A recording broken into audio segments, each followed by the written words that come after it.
Hey everybody, it's MegaRuler31 here. This is going to be a double video. It's going to be a quick truck and Xfinity breakdown for you. TK Nation is away for the weekend, and I just got back from a conference myself early in the morning. So if you're watching my baseball videos, you know that I was hiding in a hotel corner trying to do its breakdown after they kicked us out of our rooms. But so anyways, I apologize. This is not going to be a super long breakdown, but I think at least getting you some content. You can look at my sheet here and see what the plays are and what I think kind of the ownership is going to be for them. I'll do a little bit of a breakdown as quick as I can before I have to get ready and go in for my day job now. So, but as always, we appreciate you watching. TK will be back next week, and should have a little bit more time to do the Cup Series video. So we have two races today at two different tracks. The trucks are at Worldwide Technology, which is in, I believe, St. Louis Gateway, or something like that. So it's, I believe it is, it's a short track. And then you have the Xfinity's at Portland, which is a road course. So last time that they were here, I believe it was last year, Creed pretty much dominated the whole race. He's no longer here. He's in the Xfinity Series. So I think the biggest thing that I took away from watching a little bit of the practice, besides Patrick Emmerling's car, no, it was Parker Klingerman's car caught on fire for Cup Series there during practices. They use a lot of brakes here, which I think it bodes well for the more experienced drivers. So Jaime has the pole. He's always a GPP for me. Could he get out there and lead and stay up there? That's fine. But every time, I know he's won one race this year, it just seems like he kind of fades back. Zane Smith, I think, is going to pass him, get out there and dominate most of his race. I think Stuart Friesen could also, Chandler Smith, also potentially Eckes could hang around top five, not as much. John Hunter Nemechek has been in better form recently, but I don't know. I think he's going to be chalky because I think there's a little bit of place differential there. And I think people might see he and Smith trading off his doms in this race. So we'll see what happens there. Colby Howard's fade. Ty Majeski, I think I like him. He's been in great form recently. Tanner Gray starting too high forward. Enfinger, not super interested. Crafton was the one that led the second most amount of laps last time. So I think that he definitely is somebody that I'm looking at today with place differential and knows the track and can get up there and lead, a good veteran. Hocevar is a cash play, but I think he's going to be the first play in my GPP lineup. It seems like every week he's like right there, pressing, made a mistake, and took out Ryan Preece, I think it was last truck race, so close to the win, but I think he'll eventually get there. Got a bright future, getting a lot out of a nice truck. So I think definitely he's one to watch here. Purdy, not interested in too far forward. Tanner Gray, a little far forward, but I think he's okay GPP there. Ben Rhodes is interesting here in cash, another veteran, good at short tracks. So I think he's gonna be highly owned as somebody that I think might try to pair with Smith and cash. DiBenedetto has been doing better recently, but still GPP. Chris Wright is starting too far forward for me. Johnny Sauter, I think he's going to be very, very popular at his price point and his experience, but I think he's only had like 2 or 3 races this year. So the rust factor makes him a GPP more than I think a lot of people have him. It's like a cash and like a really, really good play that they're looking at. Rajef Kuruth is here. He is one of the 5 Afro-American drivers in the series. He has actually raced for Alpha Prime Racing in the Xfinity Series. First race was decent. I think he started like 24th, finished 22nd. The second one, he qualified 15th. He was doing really, really well, but then had a mechanical failure with the car. So I think qualifying 19th here, I think this guy is a prime play at 5,900. He's a really talented driver, and it's awesome that he's getting the opportunity in Xfinity in the truck. And I think that he's one that does have some natural talent. And I think that at 5,900, starting 19th here, with all the resources they're putting behind him, I think that he'll definitely do good. So I think he's going to be one of my cash building blocks there. And at 5,900, if he does fall down a little bit, it's really not going to kill me, but it's going to open up salary so I can get some of the other guys I want. Ankrum, GPP, Jake Garcia is another young guy, qualified decently here, but really having to McNally hanging trucks in there just kind of scares me. So I think I'm going to fade him there. Jesse Little's always a solid guy, starts in the 20s, finishes in the 20s, 5,700. definitely not a ton of upside, but definitely floor for cash play. Blaine Perkins, GPP, Lost Allen, too far forward. He's probably a fade there. Dean Thompson, solid price in starting position. Haley Deegan has been doing better recently. Didn't qualify super well here, but she's been okay on short track. So I think that she's a solid value play at 7,100 for cash. Tyler Hill, truck's been a little slow recently. That's why I have him as a GPP. Would have had him cash for the last couple of weeks, but got to go GPP. I think Austin Wayne Self will be very, very popular here, starting at 28. He's a little aggressive and on a short track here. Might rub some people the wrong way and end up in the wall. John Hunter Nemechek and some others have booted him, and tracks where he's gotten a little too aggressive like this. So it's something to watch there, but I think he'll be highly owned. I think he's safe for a cash play also with Deegan. I think those two make a really nice pairing to try to get you some other guys in there. Especially if you throw on like Kuruth there, and then you can get like whatever you want at the top. The rest of these guys, not super interested in. Brandon Poole's a fade. Mason Maglio and the Radium Truck.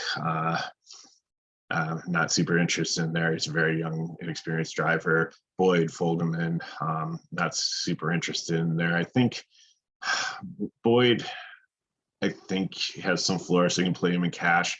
But I think he'll be low owned. But then I think Derek Kraus starting down here. Actually, McKinley Hoogman has 3 trucks in the race, so I think starting here had some issues with either in practice or qualifying mechanical issue. But I think this truck here starting dead last can go no place but up. 81's not a bad price for him. Don't think he's going to like get up there and win the race, but I think you can definitely get in top 20 or top 15. So you kind of need to lock him in for the place differential. So let me stop sharing here and switch over to Xfinity quickly.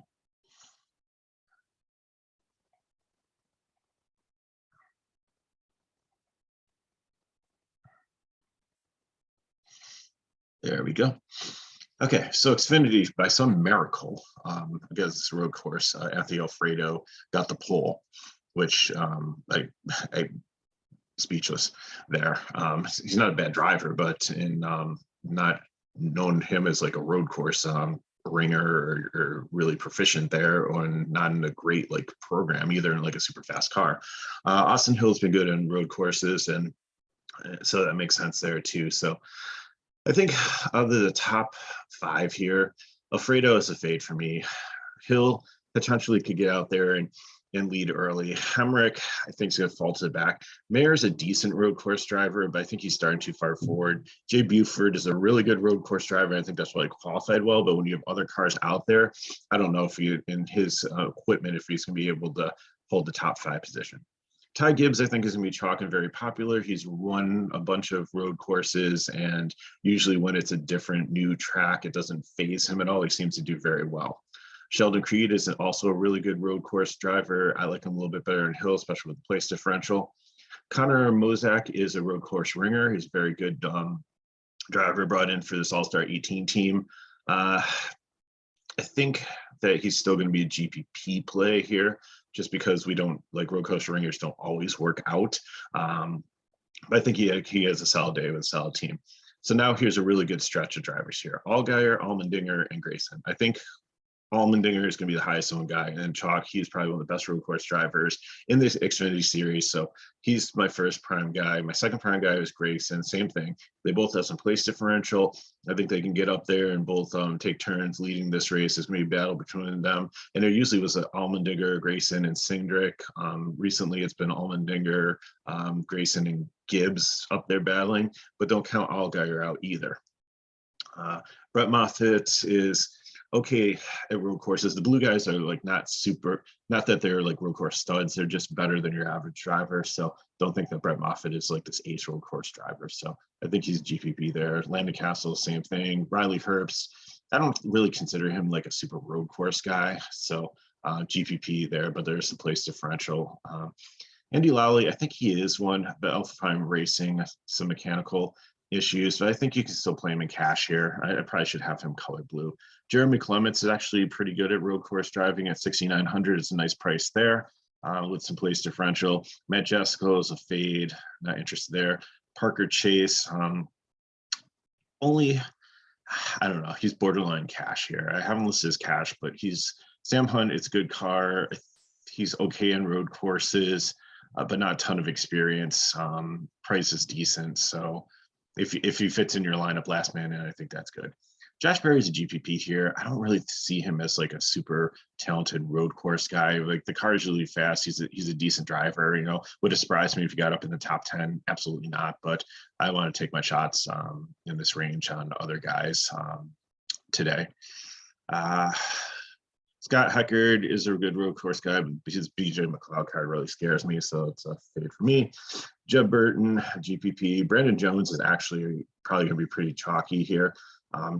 He's decent at road courses, but he's always, I have him as cash, but he's usually a GPP for me just because he makes mistakes and sometimes on pit road or sometimes on the track. So he's boom or bust, just like, as you know, like the same thing I say about Kyle Busch every single weekend in NASCAR.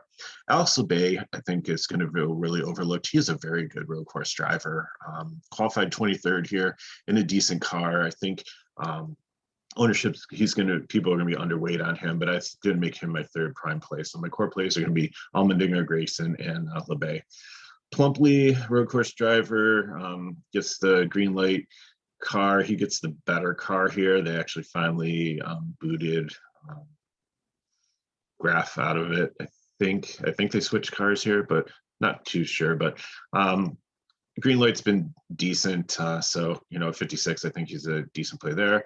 Maya Snyder, it's a Jordan Anderson car. So he was better in last year when he was in a junior motorsports car, but I think he's still, with the experience, you can play him in cash here. It's a little high price. I already played Lab for $100 more in context. Parsons, GPP. Sieg's starting pretty far back. Price is a little high, but he's not a 27th place car, even on a road course. Probably should make it up to the top 20, so there's some place differential there. Brendan Brown's same thing. You're saving $2,000 here. Not as good as Sieg, but could still probably should move up here, where some of these guys ahead I think are going to struggle, so there's place differential. Mason Philippe is a road course ringer in the 91 for DGM. GPP, because again, I don't think he's gonna like get up there and dominate or anything. Greg Alden, GPP, maybe even a fade. Josh Williams is a really good road course driver, really cheap here too. I haven't listed his cash. Just the equipment kind of scares me. Has failed to qualify for many different races. I think, you know, this might be his time to shine here. So I'm probably put him in a couple lineups. I'm not going to go too heavy on him. And Darren Dilly, I have a lot of people like this guy, but I don't get it. Like, I Googled him, and it's not like he's like a local to the track. Maybe he is. I didn't see that, but the only things I had for him is that he is an elementary school gym teacher, and that he was tapped to, you know, race this car in this race, and that there was a fatal plane crash that crashed into and destroyed his house. I mean, those are the only facts I have on the guy. So, but it seems that there's a lot of models for some reason love him. He's in a right seat racing car, so it's a decent car. So I think just in pure speculation, I think he can be a cash play. I'm going to proceed with caution here. I don't know if he's going to be in my main cash lineup, but I might play him in some builds. And then the rest of these guys, I think you can play them with their experience, but just looking, definitely not Enua, but just there's a reason that they qualified back here. And I think that these guys are just kind of here for the paycheck. They just want to get through this week and on to the next race when they're back on an oval again. Yaley and Curley have a lot of experience. Emmerling has raced on road courses, but like Vargas and Enua and Graf are definitely X's to me. If you want to play some Curley, Yaley, or Emmerling, I'm okay with it, but I think you have some better plays with like some more experienced, better like suited for this type of course guys, that even though they're starting a little bit further forward, these guys, like, you don't really get lapped on road courses, but they just really can't keep up with the lead and the pace, and they just continue to fall behind. So that's the breakdown. If you have any questions, put them in the chat below. Hit me up at Twitter at Megalore31. Appreciate you watching. Please like our video, share with your friends, subscribe to our channel so you know our videos are coming out. And hopefully this evening I'll be able to do a cup video and get that out for you guys. So good luck in the racing today. Enjoy your weekend. For more information on FSIDFS, you can see the information in the description of the video. And everything's there, linked to our Discord, all our social media, our website. So thanks again for watching. I'm Rhodes 31. See you next time.